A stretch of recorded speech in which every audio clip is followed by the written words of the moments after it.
Assalamualaikum warahmatullahi wabarakatuh. Semangat pagi anak-anak hebat 5A. Bagaimana kabar kalian? Semoga kalian semua dalam keadaan sehat dan tetap semangat. Mari kita berdoa sebelum mulai belajar. Bismillahirrahmanirrahim. Rabbi zidni ilma warzuqni fahma. Amin. Hari ini kita memasuki tema 5, subtema 2, pembelajaran 3. Pelajaran pertama yang dibahas adalah bahasa Indonesia dengan materi menggali informasi dengan membuat pertanyaan. Untuk menggali informasi dengan membuat pertanyaan, bacalah isi teks keseluruhan dengan saksama. Kemudian, buatlah pertanyaan yang berkaitan dengan isi teks. Kalian dapat menggunakan kata tanya apa, siapa, kapan, di mana, mengapa, dan bagaimana. Berikut adalah kata tanya dan fungsinya. 1 adalah apa, untuk menanyakan benda. Contoh, apa peran tumbuhan hijau dalam rantai makanan? 2 adalah siapa, untuk menanyakan orang. Siapa yang menanam bunga itu? 3 adalah kapan, untuk menanyakan waktu. Kapan nutrien berpindah dari produsen ke konsumen? Kata tanya keempat yaitu di mana, untuk menanyakan tempat. Sebagai contoh, di mana kamu membeli bibit pohon mangga?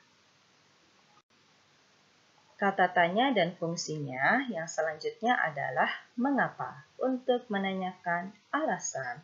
Mengapa diperlukan pengurai pada ekosistem sawah? Yang terakhir adalah bagaimana, untuk menanyakan keadaan. Bagaimana aliran energi yang terjadi pada rantai makanan? Kita lanjut dengan pembelajaran kedua yaitu IPS, materi kegiatan ekonomi berdasarkan kenampakan alam di sekitar. Kenampakan alam memengaruhi kegiatan ekonomi masyarakat di sekitarnya. Bentuk kenampakan alam negara Indonesia beragam, ada dataran tinggi, dataran rendah, pantai, sungai, dan lain sebagainya. Keragaman bentuk kenampakan alam ini membuat kegiatan ekonomi masyarakatnya juga beragam. Anak-anak hebat, sekarang perhatikanlah kegiatan ekonomi berdasarkan potensi alam yang dimiliki oleh negara Indonesia. 1 adalah dataran rendah. Merupakan dataran yang mempunyai ketinggian 0 sampai 200 meter di atas permukaan laut. Dataran rendah banyak dipakai untuk permukiman penduduk. Masyarakat yang berada di daerah ini sangat beraneka ragam. Mereka terbagi pada wilayah pedesaan dan perkotaan. Masyarakat di pedesaan selain melakukan kegiatan ekonomi dengan bercocok tanam, ada juga yang bekerja di pabrik, berjualan, dan sebagai pengrajin. Masyarakat di perkotaan sebagian besar bermata pencaharian di bidang industri. 2. Dataran tinggi. Merupakan dataran yang mempunyai ketinggian lebih dari 600 meter di atas permukaan laut. Masyarakat di daerah dataran tinggi selain melakukan kegiatan ekonomi dengan bertani, ada juga yang memanfaatkan potensi lain yang tersimpan di daerahnya. Potensi lain tersebut salah satunya adalah sebagai daerah wisata. Sebagian masyarakat bekerja sebagai pemandu wisata, berjualan di tempat wisata, dan membuka penginapan. 3 adalah pantai. Pantai merupakan perbatasan daratan dengan laut. Mata pencaharian sebagian besar penduduk pantai adalah sebagai nelayan. Masyarakat di daerah ini memanfaatkan keadaan alam seperti laut dan pantai untuk kegiatan ekonomi. Para nelayan mencari aneka hasil laut. Selain itu, ada penduduk yang melakukan kegiatan ekonomi yang memanfaatkan daerah wisata pantai. Kegiatan ekonomi dengan memanfaatkan daerah wisata pantai, diantaranya dengan cara menjual souvenir, membuka restoran dan penginapan, serta menyediakan jasa transportasi. 4. Sungai. Sungai banyak dimanfaatkan untuk sarana transportasi dan irigasi. Namun, ada juga yang memanfaatkan sungai-sungai besar sebagai pusat ekonomi seperti di Kalimantan. Masyarakat Banjarmasin, Kalimantan Selatan, memanfaatkan sungai untuk pasar terapung. Selain sebagai pusat ekonomi, pasar terapung juga sebagai tempat wisata. Para penjual dan pembeli harus menggunakan perahu kelotok untuk melakukan jual beli. Selain itu, sistem barter juga berlaku di pasar terapung. Pelajaran ketiga, PPKN dengan materi peristiwa seputar Proklamasi Kemerdekaan Indonesia. Perjuangan bangsa Indonesia untuk melepaskan diri dari belenggu penjajah telah dimulai sejak lama. Hal ini dibuktikan dengan banyaknya tokoh perjuangan dan pahlawan nasional yang berjuang melawan penjajah. Awalnya, perjuangan bangsa Indonesia untuk memperoleh kemerdekaan banyak mengalami kegagalan sebab belum adanya rasa persatuan dan kesatuan dalam diri rakyat Indonesia.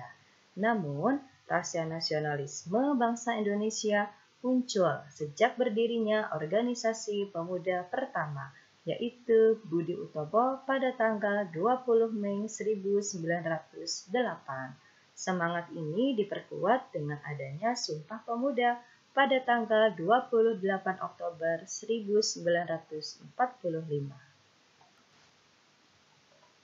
Banyak peristiwa yang melatar belakangi sebelum dibacakannya Proklamasi Kemerdekaan Indonesia. Tepat sehari sebelum proklamasi dibacakan, yaitu tanggal 16 Agustus 1945, terjadi penculikan terhadap Insinyur Soekarno dan Dr. Andes Muhammad Hatta oleh para pemuda pejuang Indonesia. Mereka dibawa dari Jakarta ke Rengas Dengklok, Karawang, Jawa Barat. Tujuan penculikan adalah agar kedua tokoh penting ini terhindar dari pengaruh ancaman dan tekanan pemerintah pendudukan Jepang. Keesokan harinya, Insinyur Soekarno dan Dr. Andes Muhammad Hatta dikembalikan lagi ke Jakarta dan diamankan di rumah Laksamana Muda Tadashi Maeda. Di rumah itulah naskah proklamasi dirumuskan oleh para pemimpin golongan tua, yaitu Insinyur Soekarno, Dr. Andes Muhammad Hatta, dan Mr. Ahmad Subarjo. Dari golongan muda ada Soekarni, B.M. Diah, dan Sudiro. Setelah selesai ditulis, naskah proklamasi diketik oleh Sayuti Ali. Kemudian Insinyur Soekarno dan Dr. Andes Muhammad Hatta menandatanganinya atas nama bangsa Indonesia. Pada saat proklamasi kemerdekaan dilaksanakan, dikibarkan pula bendera merah putih sebagai bendera negara. Pengibaran dilakukan oleh Latif Hendraningrat dan Suhud Sastro Kusumo. Bendera merah putih dijahit oleh Ibu Fatmawati. Saat pengibaran bendera, seluruh masyarakat yang hadir menyanyikan lagu kebangsaan Indonesia Raya ciptaan W.R. Supratman. Proklamasi Kemerdekaan Indonesia terlaksana karena adanya kerjasama dari berbagai pihak. Para pemuda dan masyarakat Indonesia mempersiapkan proklamasi kemerdekaan dengan semangat persatuan dan kesatuan. Nilai-nilai persatuan dan kesatuan diterapkan pada peristiwa proklamasi dalam bentuk kerjasama seluruh bangsa Indonesia. Apabila bangsa Indonesia tidak bersatu, pembacaan proklamasi kemerdekaan tidak dapat terlaksana dengan lancar. Pembahasan materi sudah selesai, sekarang dilanjut dengan tugas tema. Tugas pertama bahasa Indonesia. Ayo bacalah teks non-fiksi berikut dengan saksama. Penampakan buatan. Waduh. Berdasarkan teks non-fiksi tersebut, buatlah minimal 5 pertanyaan untuk menggali informasi dari teks tersebut. Kalian bisa menggunakan kata tanya yang tadi sudah kita pelajari. Tugas kedua, IPS. Sebelum kalian menjawab pertanyaan nomor 2, 3, dan 4, perhatikanlah gambar.